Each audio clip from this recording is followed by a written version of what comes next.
나도 하나님을 사랑합니다. 하나님 앞에서 나는 존귀한 자입니다.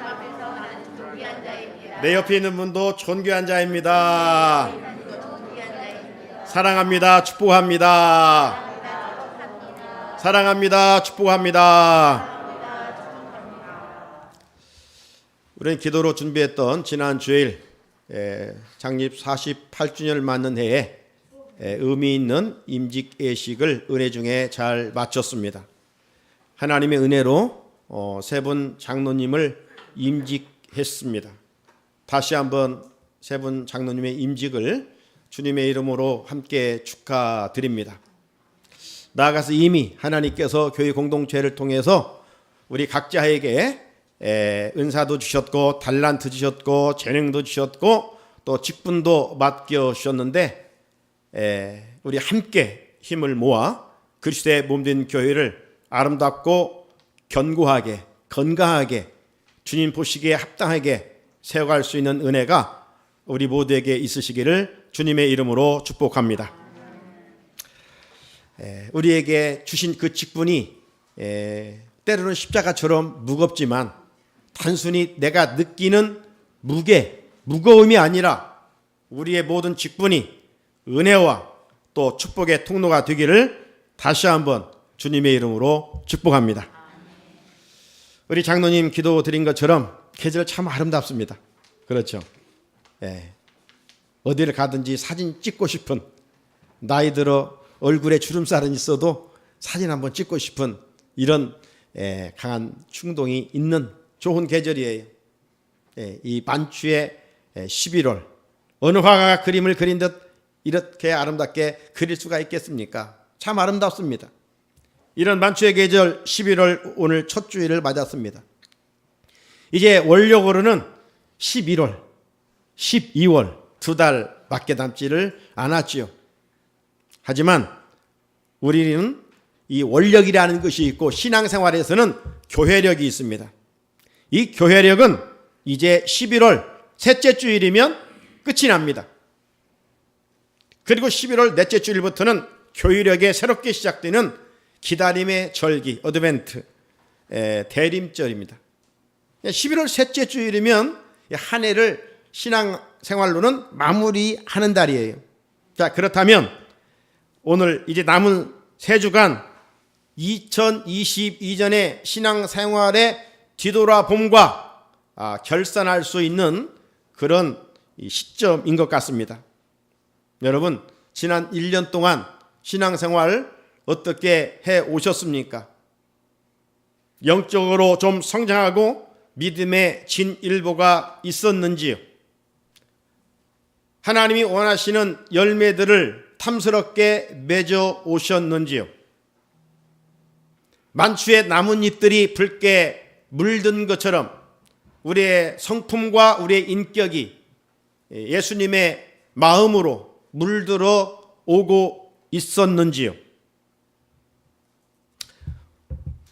종교인이 아니라 주님의 제자답게 버릴 것은 버리고 취할 것은 취하는 취사 선택의 신앙의 길을 걸어 오셨는지요? 내 마음의 왕자에 내가 아닌 주님이 앉아 계시는지요? 그리스도인의 호흡은 기도라고 하는데 기도 응답을 많이 경험하며 오셨는지요? 오늘 죽어도 천국 갈 자신이 있는지요? 이 질문에 어떤 부분은 자신이 있고 어떤 부분은 글쎄 이런 부분도 있고 어떤 질문의 답은 스스로 이 부분에는 아이도 나는 너무 부족해 라고 여기는 부분도 분명 있을 것입니다. 질문의 어떤 부분이 정말 부족하다면 포기하지 말고 원인을 확실하게 분석해야 됩니다. 그리고 부족한 부분들을 채워가면서 교회력으로 한 해를 마무리할 수 있어야 합니다. 사랑하는 성도 여러분, 지난 3년 동안 지구촌은 코로나19 팬데믹으로 상상할 수 없는 일들을 경험하며 지내왔습니다. 팬데믹은 우리의 신앙까지 흔들 정도였습니다. 그 영향으로 성도들 가운데는 지금까지 성전에 올라와 예배 드리지 못하는 성도들도 있습니다.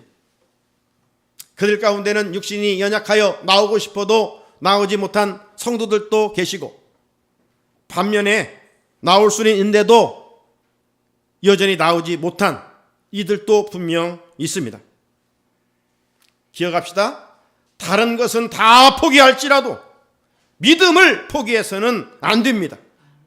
믿음은 하나님이 주신 내 인생의 최고의 선물이기 때문입니다. 최고의 선물 믿음을 소홀히 취급하면 안 되죠. 사람이 준 선물도 귀하잖아요. 하물며 구원자이시고 창조주신 그분이 나를 사랑하셔서 나를 구원하고자 믿음이라고 하는 최고의 선물을 주셨는데, 그 믿음이란 선물을 내 환경 때문에 소홀히 하면 안 되죠. 모든 것을 다 취하고도 믿음을 잃는 자라면 그는 세상에서 가장 불쌍한 자입니다. 왜 그렇습니까? 이전에도 말씀드렸듯이 이런 공식이 참 제 마음에 늘 울림을 줍니다. 여러분, 아무것도 없는 이 제로 상태, 여기 도식을 보십시오. 0입니다. 아무것도 없어요. 그런데 여기에 God, God, 하나님이 붙여지면 굿이 됩니다. 굿이. 예? 정말 좋은 거예요. 아무것도 없어요. 내 인생이 제로예요. 그런데 거기에 플러스 하나님이 뒤니까 거기에는 굿, 선하고 좋은 것이에요. 최고의 좋은 것이에요. 그런데 반대로 아무리 좋은 환경에 있을지라도 굿, 여기에서 빼기 하나님이 되면 뭐가 돼요? 제로가 돼요. 0이 돼요. 네, 얼마나 아름다운 도식입니까? 그렇다면 믿음은 양보할 수 없는 것이죠. 그래서 하나님은 사도 바울을 통하여 고린도 교회에 보낸 편지에 항상 있을 것 중에 하나가 믿음이라고 그랬어요. 믿음. 우리는 열악한 환경에서도 이제까지 꿋꿋하게, 때로는 참 내 믿음이 꺼져가는 심지어 같이 약한 부분도 있었지만 그래도 오늘까지 믿음을 지켜오며 그 믿음으로 오늘도 성전에 올라와 하나님께 예배를 드리고 있지 않습니까? 이것조차도 우리의 노력 같고 우리의 수고 같지만 결코 그렇지 않습니다. 전적인 하나님의 은혜인 줄로 믿습니다. 자, 인정한다면 11월 한 달, 이 감사의 달에 참 믿음 주신 하나님께, 그 믿음을 통해서 구원해 주신 우리 주님께 감사하면서 하루하루를 행복하게 주 안에서 보내야 할 것입니다. 사랑하는 우리 성산의 성도 여러분, 2022년 교회력으로 한 해를 마무리하면서 자신을 뒤돌아볼 때 부족한 부분이 있다면 가장 큰 원인은 무엇일까? 왜 앞에 제가 질문한 내용들에 아멘으로 내가 화답하지 못하고 부족한 부분이 있을까? 그 원인을 분명하게 알아야 된다고 했는데 무엇 때문일까? 몸이 아프면 병원에 가서 왜 어디가 아픈지를 알을 때 육에 그 아픔을 치유해 나갈 수 있는 것처럼 우리가 영적으로 잘못됐을 때 그것도 반드시 진단해서 원인을 찾는다면 더 좋은 계기가 되지 않겠어요? 가장 큰 원인은 다른 것이 아니라 경건생활의 결핍입니다. 경건생활의 결핍. 경건생활의 결핍은요, 시간이 흐를수록 영적으로 큰 부작용이 생깁니다. 네? 우리 몸에 영양분의 결핍이 그냥 방치해버리면 우리 몸도 망가지잖아요. 영적으로도 마찬가지예요. 영적으로 경건생활의 결핍은 큰 부작용이 따르게 되는 것입니다. 자, 그렇다면 오늘 본문에서 경건생활의 결핍이 가져오는 결과는 무엇이라고 말하고 있습니까? 첫째, 다른 교훈을 따른다고 그랬어요. 자, 오늘 본문 3절을 같이 읽어볼까요? 시작. 누구든지 다른 교훈을 하며 바른 말 곧 우리 주 예수 그리스도의 말씀과 경건에 관한 교훈을 따르지 아니하면, 여기 다른 교훈이란 이단을 말하는 거예요. 사이비를 따른다는 거예요.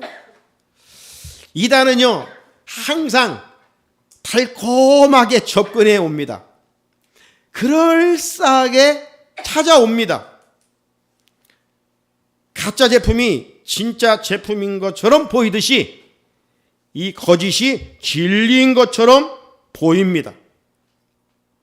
여러분, 우리 주변에 있는 이단 사이비들도요, 하나님 이야기합니다. 예수님 이야기해요.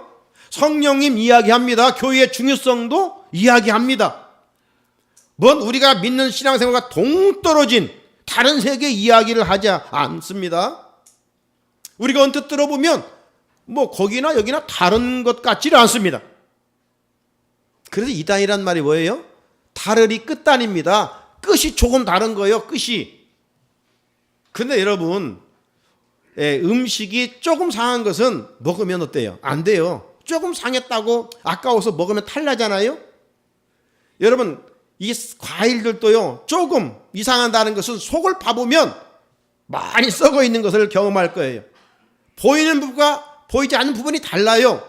이단은 끝이 조금 달라요. 그런데 끝이 조금 다른 것이 아니라 이건 완전 다릅니다. 기독교 진리를 완전하게 부정하는 거예요.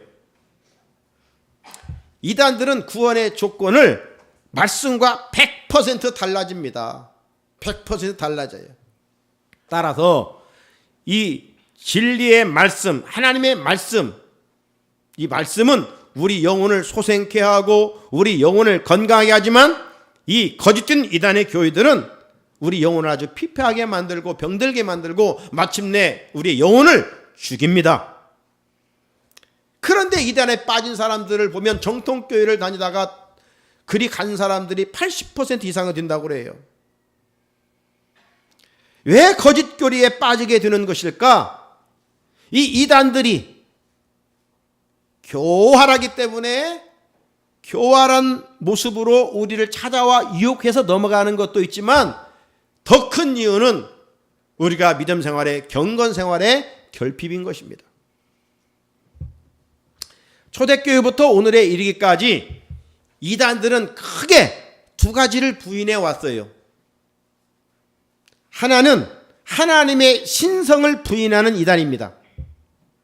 하나님의 신성을 부인하고 예수님의 인성만 인정하는 거예요. 그래서 예수님을 어떻게 말하느냐? 예수님은 하나님이 만드신 피조물에 으뜸 가는 존재다. 예수님이 하나님이 아니라는 거예요. 우리와 같은 피조물이지만 으뜸 가는 분이다. 예, 이렇게 주장들을 해왔어요. 자, 그러면 성경이 어떻게 말씀합니까? 예수님은 단지 인간의 몸을 입고 오신 인간 예수라고만 말씀합니까?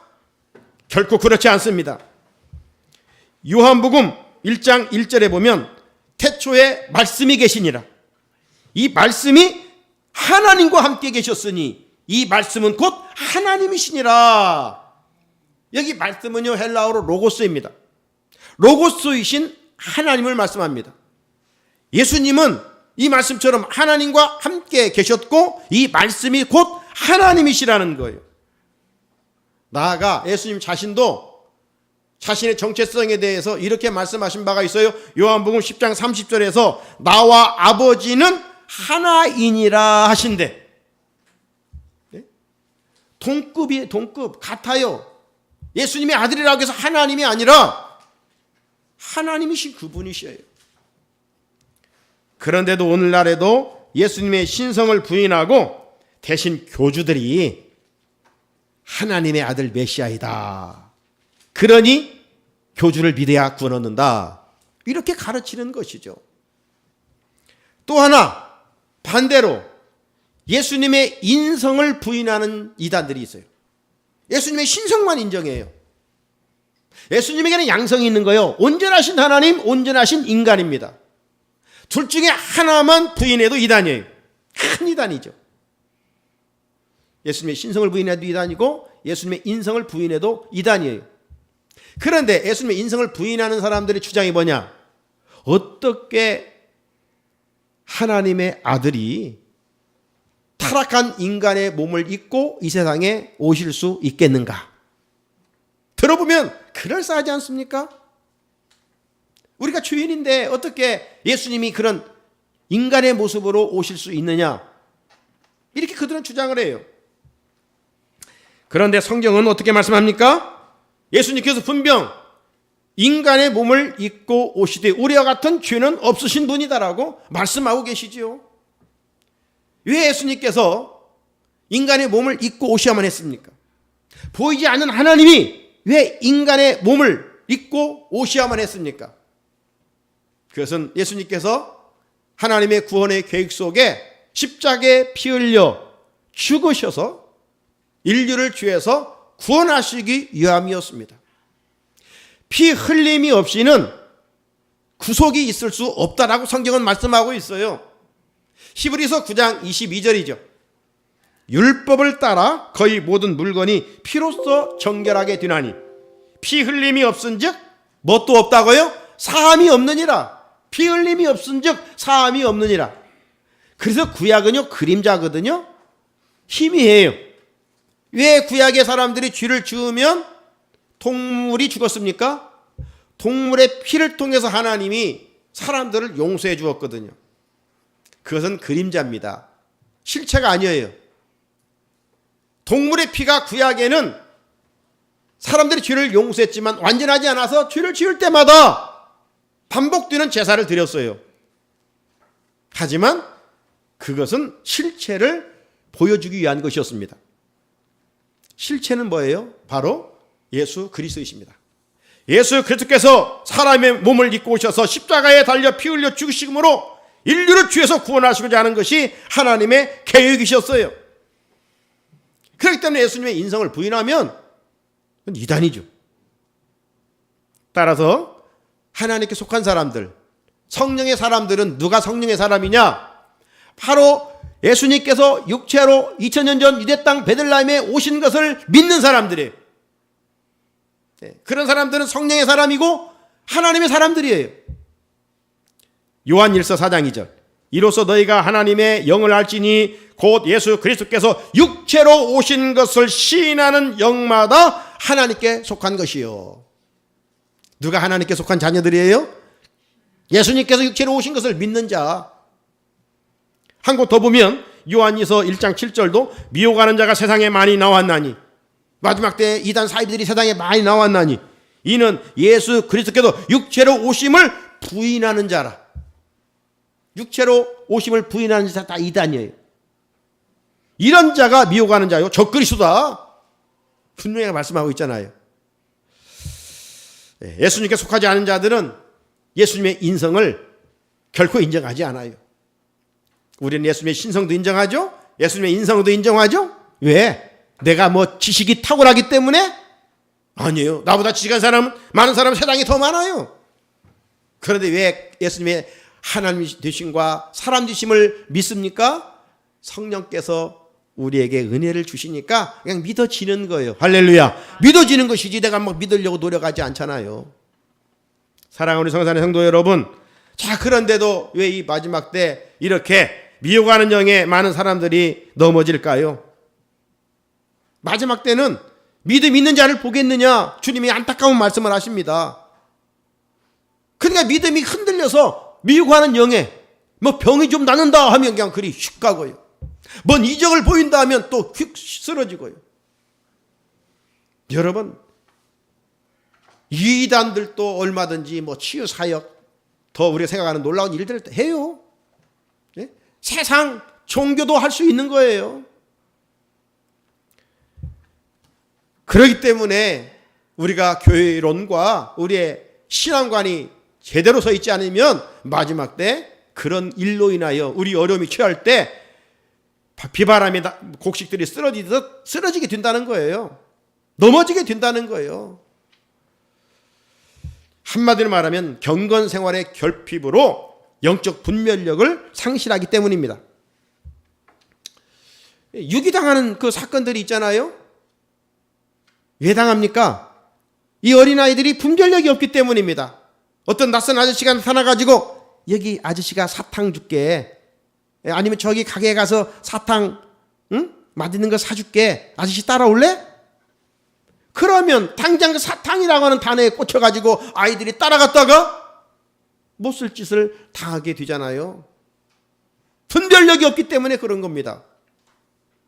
성도가 영적 분별력을 갖추기 위해서는 경건 생활에 열심을 품어야 돼요. 경건 생활은 단순히 종교적인 열심을 말함이 아닙니다. 오늘 본문에 보게 되면 참된 경건은 바른 말을 따른다고 그랬어요. 바른 말을 따른다. 그런데 이단에 속한 자들은 바른 말을 따르지 않는데요. 자, 3절에 보면 바른 말, 곧 우리 주 예수 그리스도의 말씀과 경건에 관한 교훈을 따르지 아니하며, 바른 말은 다른 것이 아니라 예수님의 말씀이에요. 예수님의 말씀, 기독교 진리를 설명하는 교훈, 이런 거죠. 그런데 이단들은 말씀을 따르지 않고 대신 교주의 말을 따릅니다. 그리고 그들이 만든 책자를 따르고 믿습니다. 우리의 영원한 캐논은 하나님의 말씀, 66권에 완전히 계시된 하나님의 말씀이에요. 이외에 다른 것은 없어요. 다른 것은 다 가짜예요. 진짜처럼 드러나 보이는 가짜들이에요. 따라서 성도들이 마지막 때 분주하다는 이유로 경건 생활에 열심을 내지 않으면 광명한 천사처럼 가장한 이단에 미혹당할 수가 있는 거예요. 그래서 우리가 정말 돈 들여서 훌륭한 강사들을 모셔와 정말 간증을 들을 수 없지만, 이런 기회에 어느 한 교회에서 이런 일들을 주관해서 강사들을 세워 정말 매스컴을 통하여 함께 말씀을 듣는다는 것은 정말 마지막 때 영적 생활에, 경건 생활에 큰 유익이 되는 겁니다. 다시 한번 말씀드리지만 앞으로 2주간 오늘부터 또 8시부터 계속 이어지는데 TV 보지 말고 하나님 말씀, 말씀의 은혜에 단비를 사모하십시오. 그러면 우리 영이 마지막 때 미혹당하지 않아요. 헛된 것에 자꾸 귀를 기울이지 않아요.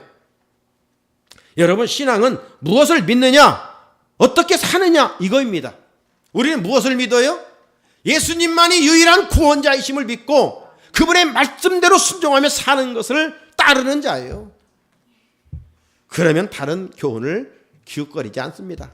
아무리 2단 3단이 와도 우리는 싸워 이길 수가 있습니다. 사랑하는 성도 여러분, 경건 생활의 핵심은 초대교회가 붙들었던 교회 생활의 핵심인 말씀과 기도입니다. 교회를 중심으로 살고 말씀을 부지런히 읽고 묵상하며 기도해야 됩니다. 그러면 경건 생활을 통해 내 인격이 주님을 닮게 되고 하나님 앞에 바르게 살아갈 수가 있습니다. 경건 생활로 영적 생명을 계속 공급받음으로 내 영혼이 성장하고 성숙하게 됩니다. 그리고 마지막 때 하나님이 주신 믿음의 그 길을 끝까지, 바울의 표현대로 보면 믿음의 선한 싸움을 끝까지 싸워갈 수가 있습니다.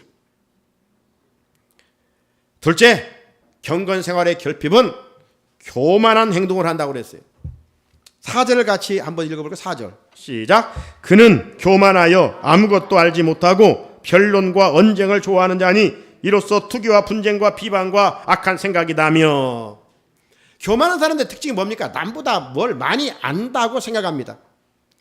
그래서 항상 똑똑한 소리 하면서 큰 소리 치면서 자기 주장이 강한 사람이에요.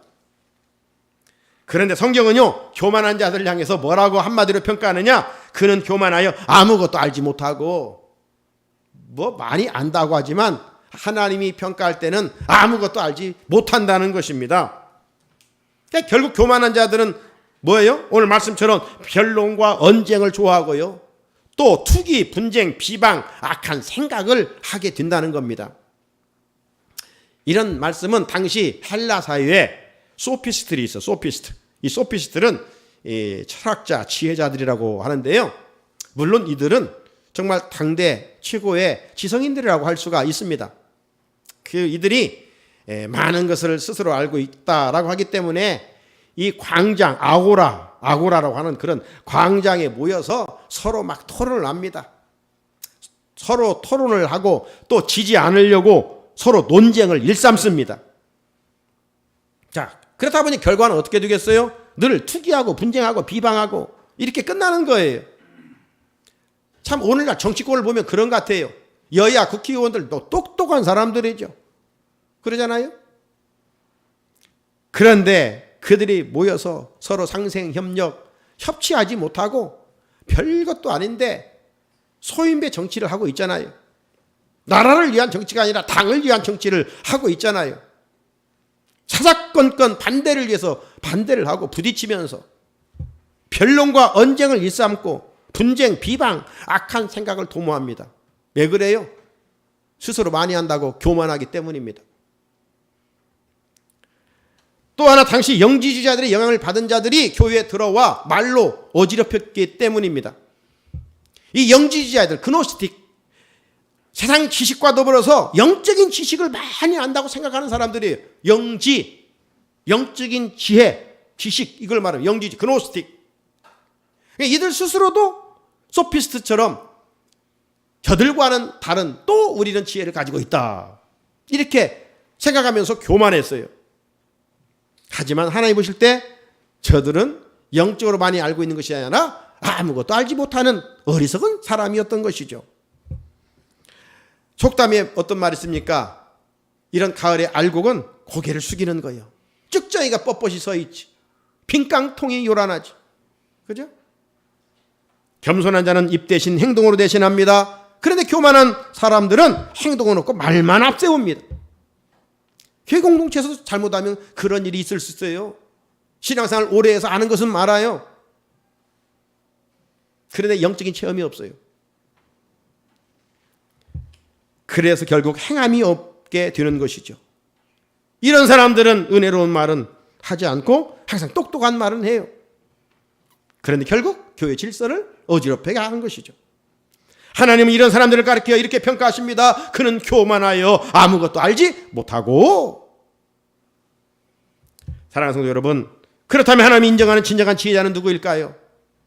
세상 지식이 많은 자가 아니라 하나님을 경외하는 자입니다. 잠언 9장 10절을 같이 읽어볼까요? 시작. 여호와를 경외하는 것이 지혜의 근본이요 거룩하신 자를 아는 것이 명철이니라. 아멘. 여호와를 잘 경외하고 믿음 생활 잘하면 세상에서 배우지 못했을지라도 이로부터 주시는 하나님의 지혜가 주어지는 거예요. 그래서 지혜가 뭡니까? 할 것, 하지 않을 것, 취할 것, 버릴 것을 분별할 수 있는 능력을 말하는 것입니다. 하나님 싫어하시는 것 나도 싫어하고 하나님이 좋아하는 것은 좋아하는 그런 성숙한 모습을 견지하며 살아갈 수 있는 것이지요. 자, 여호와를 잘 경외함으로 지혜와 명철을 얻기 위해서는 구체적으로 어떻게 하느냐? 다른 거 없어요. 성전을 사랑하고 하나님의 말씀을 사랑하는 것입니다.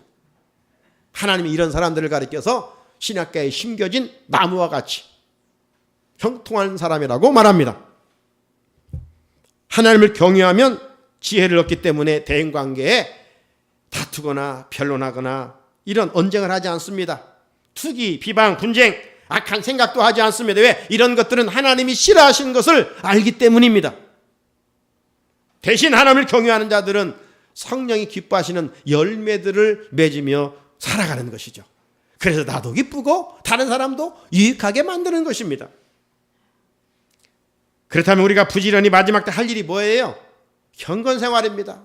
바쁘다고 하나님께서 우리에게 사랑의 편지, 말씀을 주셨는데 말씀은 그냥 교회 올 때 먼지 털어가지고 가지고 오는 것이 아니라 여러분 말씀, 영의 양식 늘 섭취할 수 있어야 돼요.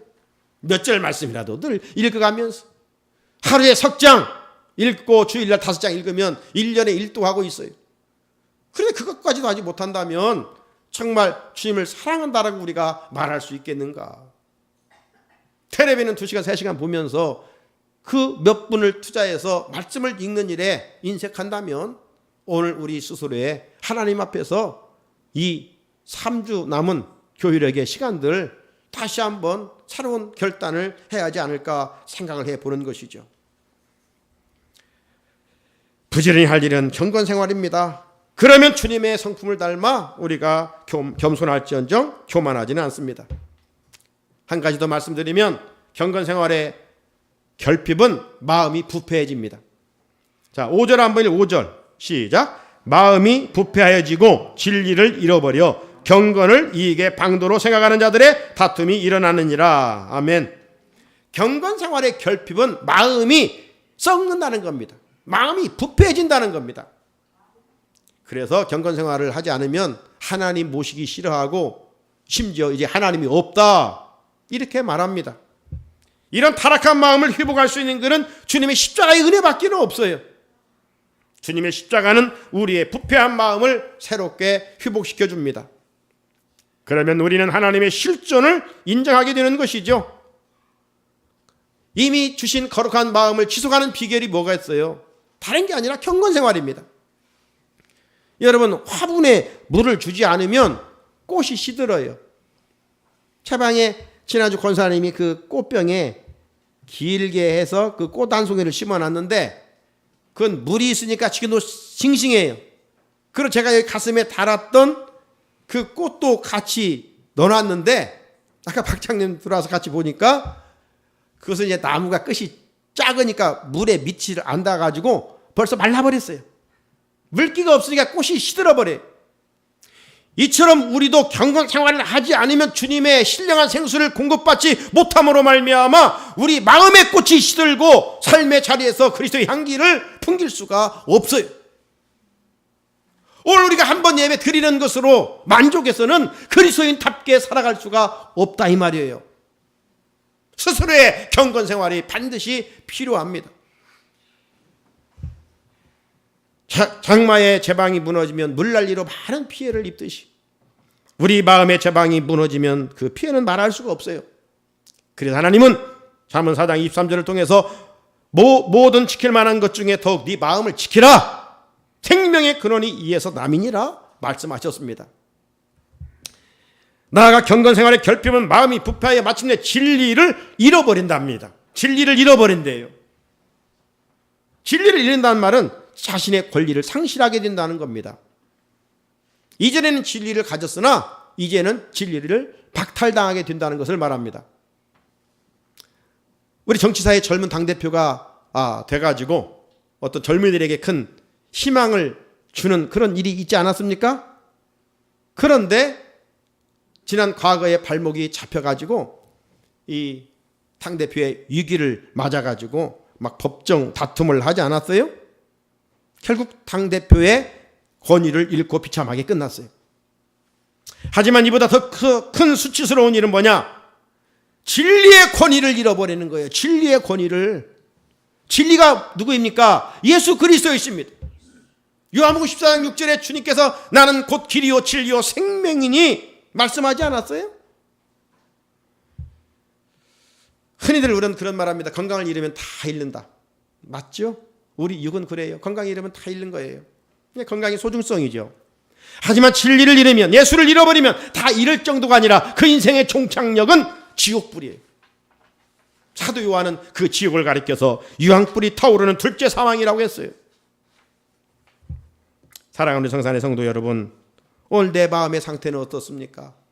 내 마음에 예수 그리스도가 앉아 계시는지요? 유형적인 미보다는 마음의 미 가꾸기를 소원해야 되고 마음이 예쁘고 건강해야 됩니다. 마음이 건강하기 위해서는 경건 생활인 말씀과 기도 생활을 이어가야 됩니다. 그렇지 아니하면 마지막 때 다른 것에 내 영을 죽이는 것에 귀를 기울이게 되고 내 행동은 교만하게 되고 고인 물처럼 내 마음은 부패하기 마련입니다. 우리 몸에 피가 잘 흐를 때 건강한 것처럼 내 마음의 말씀과 기도가 충만할 때 영적으로 건강할 수 있습니다. 경건 생활만이 진리를 잃지 않게 하고 내 마음의 세속화를 막아 주십니다. 경건 생활만이 나를 종교인이 아니라 예수님의 참된 제자로 거듭나게 해 주십니다. 경건 생활의 이 은혜가 오늘 말씀 듣는 우리 가운데 있으시기를 주님의 이름으로 축복합니다. 하나님 아버지, 오늘 하나님께 예배드리는 이 마음처럼 하나님 우리 삶의 자리에도 이 마음, 이 믿음이 이어지기를 원합니다.